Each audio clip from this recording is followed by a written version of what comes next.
All right, everyone. Welcome to Tiger Talk Thursday. And this is episode 56. We've got Sherrod Baltimore in the house. Welcome. I appreciate you. Thank you for having me. So, for those of you that are new to this series, this is all about transitions in life, transition to life after sport or through sport, or as we navigate life on our journey. And wait till you hear this gentleman's story. It's quite phenomenal what he's had to overcome when you think about adversity and a winner's mindset. Sherrod has it. So I'm excited to dive in there. For those of you that don't know his background. He actually received a scholarship to the University of Maine, where he was a standout defensive back. He did graduate, and without speaking to any other teams, he was a year out of playing, and he actually created an opportunity for himself. So athletes, listen up. Just because someone might not be knocking on your door doesn't mean you can't open one for yourself. And one thing about his story that I saw, he ran into one of the RedBlack scouts that was visiting Maine. Am I right in saying that? This is Yeah. fire. You on Pardon? you on fire right now. Yeah, he did, and he got him to watch his tapes. Now, I mean, here is an amazing young man. I'm gonna let him tell his story. He is now playing. He's a free agent, but he's spent the last few years with the our local CFL RedBlacks, and there's an event coming up this weekend. You're gonna hear all about it. So, Sherrod, welcome to the call. I appreciate you. I appreciate you. Thank you. And that intro was fire. That Yeah, perfect. That's what we're aiming for here at Tiger Talk. was Let's fire. go back. I really just want to dive right into it because you have such a dynamic story. And I always think about what people go through that bring them to this headspace of when they have this resilient mindset. And I mean, really, uh, if we are just defining it, you went through a period where you were bouncing around different homes, technically almost homeless. Um, and let's go back to those days. I did see a documentary about you on the news where you painted the picture of coming home and seeing boxes on the lawn, your mom's crying, your grandma's in a wheelchair. Take us back to your childhood and what that was like for you. Maybe just paint the picture for the listeners. Yeah, that was a little minute ago, man. Damn, that was a long time ago. Life a little different now. Life different now. But yeah, I grew up in PG County, Maryland. In the household, my first house was I remember was in Oak Lawn, and then we moved to Oxon Hill, and it was a middle class house. It was, one of those areas where it's a middle class house, but it's maybe like a 3, 4 bedroom, but it's 7 people in the house. You know what I'm saying? Yeah. Well, don't you have six siblings? Yeah, I do, but that wasn't at that time. It was just me Okay. back then. And then my little sister came. But yeah, it was one of those times. My grandma, she worked for the McDermott. It was a government job, and my mom, she was working for Georgetown at the time. She had a good job, and my uncles, I think they were graduating high school. I had two uncles I lived with. Those are like my big Uncle Trey. Uncle Trey and Uncle William. Yep, Uncle Yeah. Steve. They're my two big brothers. And then my grandma and then my grandfather was like coming in and out, doing this thing. So yeah, and then my grandma was, the breadwinner of the family. And then she had a stroke and she was partially Yeah. paralyzed on, I think, on the left side of her body.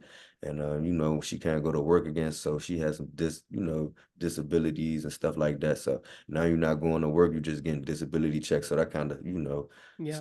had a little, people had to figure out what was going on, kind of, had to figure out, where the house was going and stuff like that. Things happen. My uncle, he moved to his spot, moved on his house, and I think my other uncles, both of my uncles got a place, and we were just going through it a little bit. You feel me? Yeah. Trying to figure What it out. My mom was trying to figure it out. My mom, started working, started taking care of my grandma, you know what I'm saying? So we were just trying to take everything one day at a time. yeah, I actually um your mom seems like a beautiful, beautiful person. I saw that, for one of your tournaments, if she had, $40 in her pocket, she would give it to you. And it was really beautiful. In the documentary that I had seen, she had said, when you see something in your children, you have to allow them to go through with it. And what a testament to a parent. I mean, I think so many parents that are chiming in, if they have athletic children, we have dreams, but when the child has a dream and it's alive and you see it in them, it's hard not to help give them anything you can. So I'm sure she's so proud of you. Um, what was what did football mean to you growing up? There's a couple teachers that were in this documentary. Um, Ray Farmer, and then there was another one where I saw I think it was your basketball coach, Hmm. Rob Garner. Are those the two names? Yep, that was Yeah. one of w- two of the probably 10 of the coaches. That's just two of them that was Yeah. played a major role in my life. I still talk to today. Yep, for sure. Yeah, so let's talk about that. Like getting into football, playing sports, and how that really helped you navigate the adversity that you were going through as a young man. Yeah, How did that shape you? when you play sports, it's good for you, for me for sure, because like you said, you was bouncing around those houses and those areas. You going to some of the lower income areas. You're not going to the best places, the rich areas. You're going to the hood areas, Yeah. low poverty areas. So, when it's time, you go to school in the morning to the evening, and then after school you go to practice. So you're not really getting home until like 8 o'clock. So that's half of the battle right there, just keeping you out the way, out the streets and stuff like that.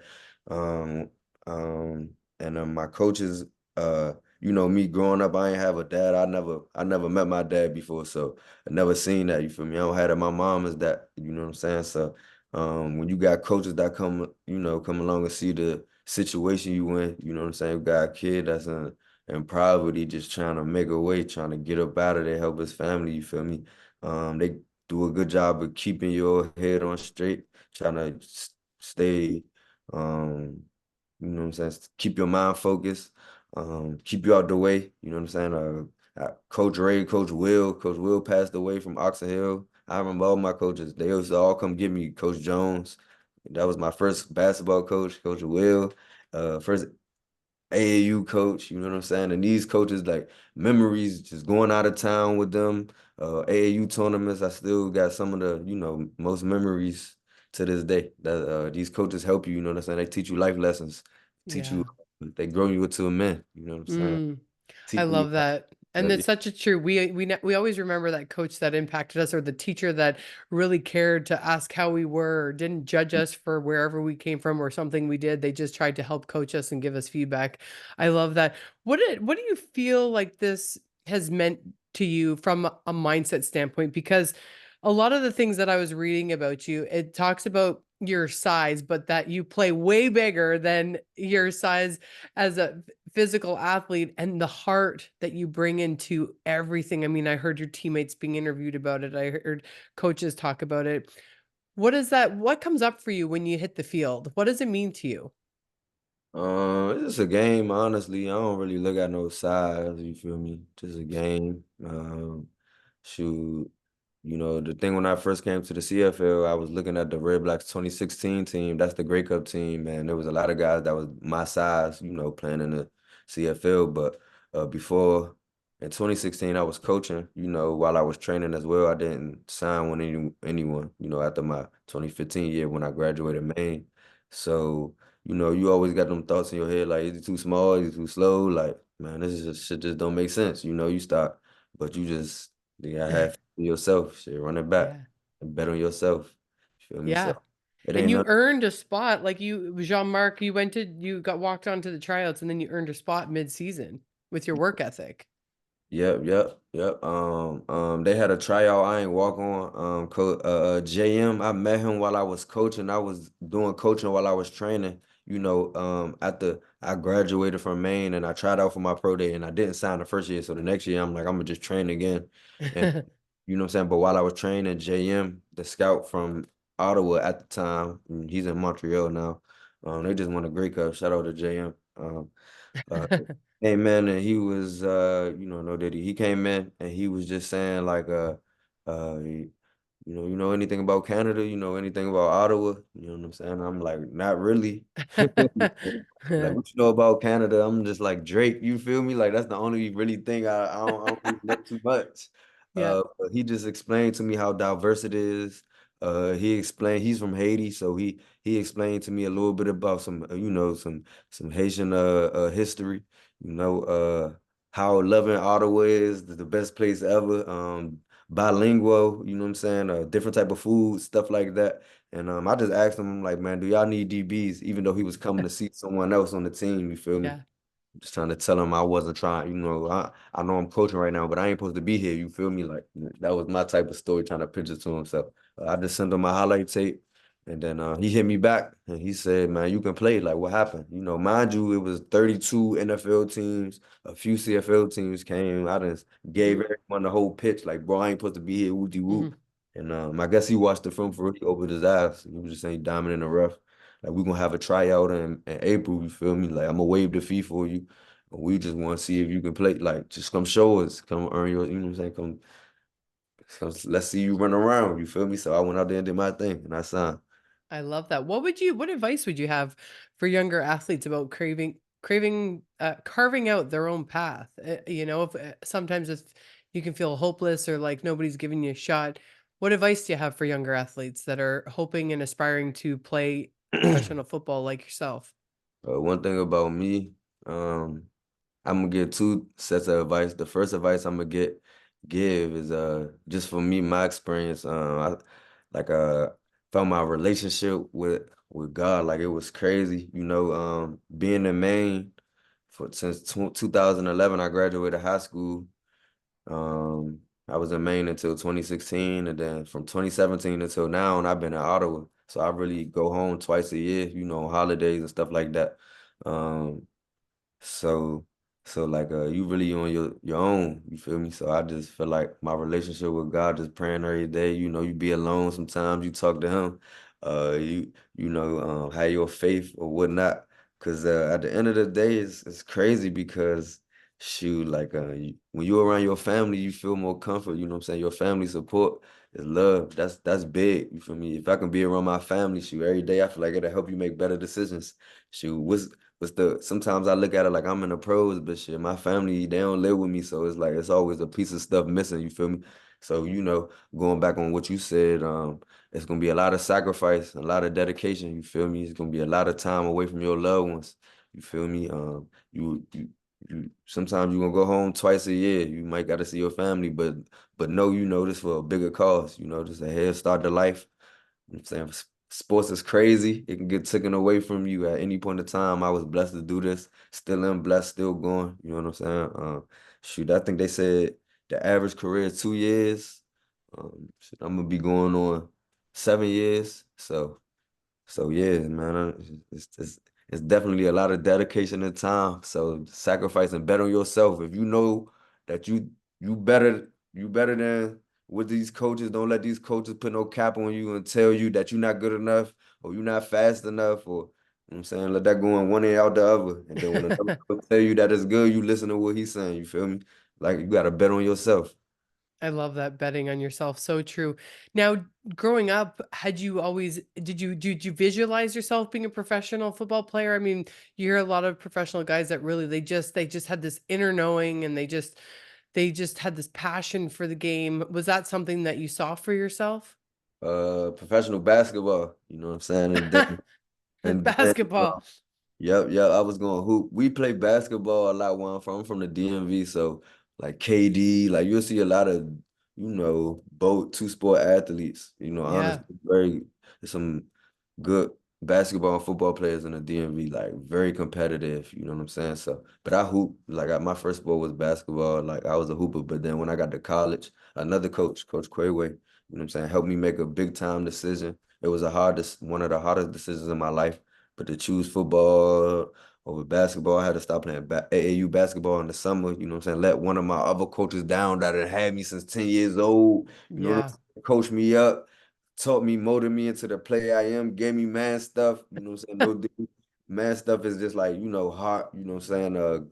Grit type of deal is just something we Yeah. within ourselves, if you know, you know. If you from, where we from, you understand that. But man, it was just a tough decision telling them I'm not about to play basketball. Now you're not about to have your point guard. Like, that's crazy. You feel me? For the whole summer, this your summer to go to college. Like, college scouts looking for you now. This your senior year, but I'm like, dude, I'm only 5'10", bro. These point guards are 6'4". You know what I'm saying? These point guard 6'5", like 5'10". I'm prime DB. That's a base height. I'm good height. You know what I'm saying? I'm not little. I'm not small. Even though still I'm still type of undersized. You know, they try to say I am. I'm not 200. You know what I'm saying? I'm not 180, 190, 175. But you know, I let everybody paint the picture. I made the right decision with my coach, God decision. You feel me? God had it all made out for us. I feel like we made the right decision. We doing the right thing.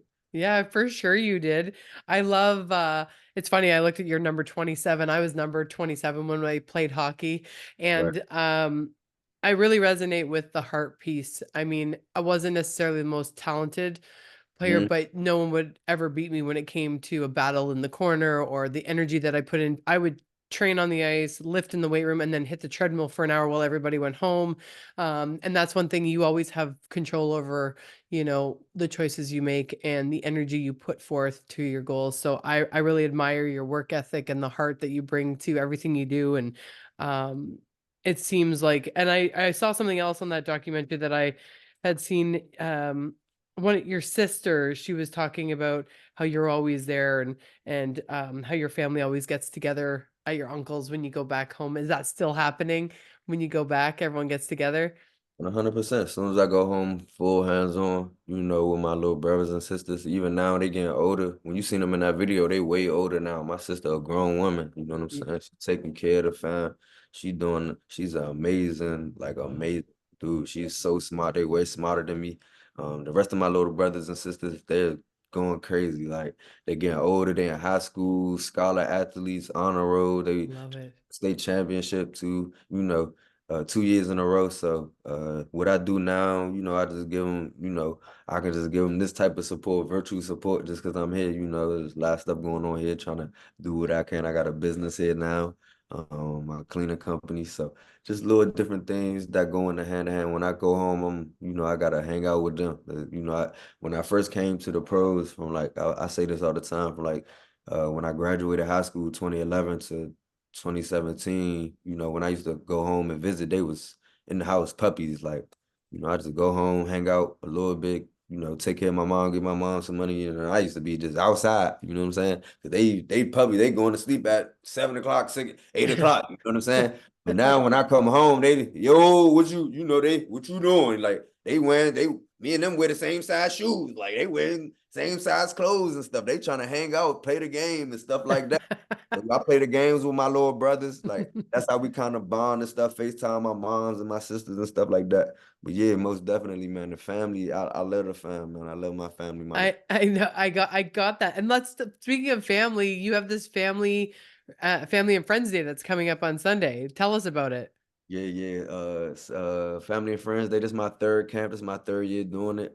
We sold out this year. We're doing 500 kids. It's a free Wow, 500 kids? And it's a free football camp.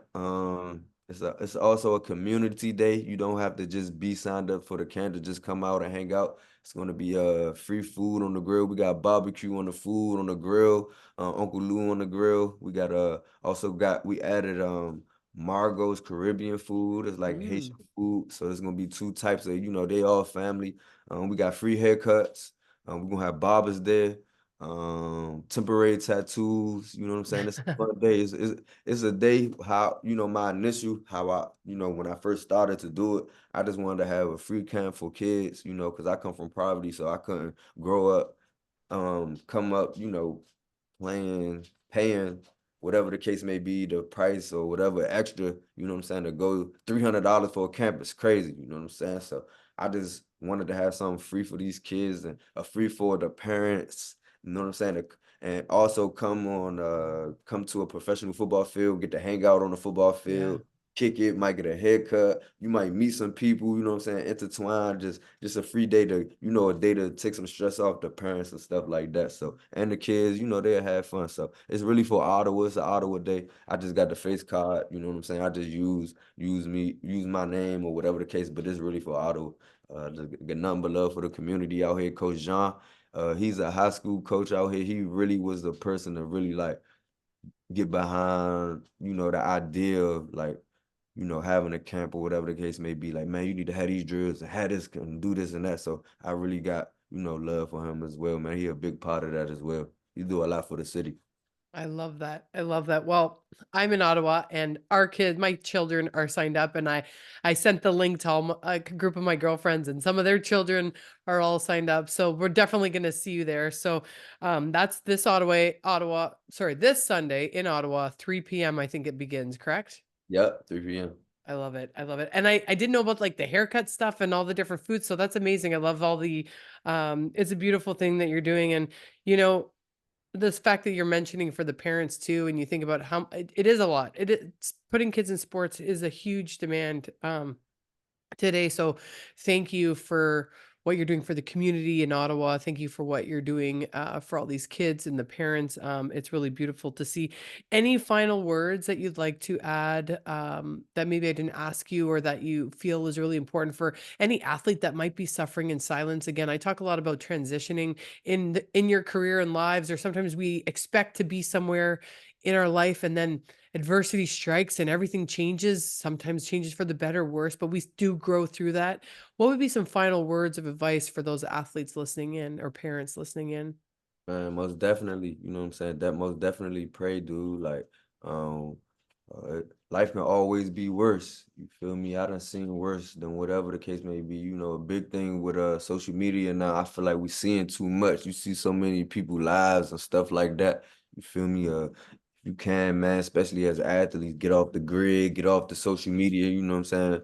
It's a world we walk on right here, you know what I'm saying? But if you use social media, use it, network yourself, use it for good stuff, for whatever the case may be, for whatever you use it for. Just don't take it too seriously, life is crazy, it's short, definitely call your loved ones, tell them you love them, you know what I'm saying? And when you transitioning from being an athlete to, your regular life or your next phase of life, it ain't easy, bro. Like, it's not easy, you know what I'm saying? Everyone's going through it, you know what I'm saying? It's crazy.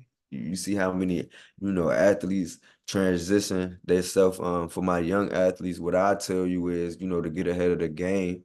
While you in the game, while you get to the pros, or if you in college, whatever the case may be, just think about what you want to do after football when you retire. Like, don't wait until they don't call you next season for you to be like, all right, let me try to start a business. Let me try to go work for the government. Like, dude, while you in the pros, it's definitely an asset to say, hey, I play in the pros. I play for whatever professional team.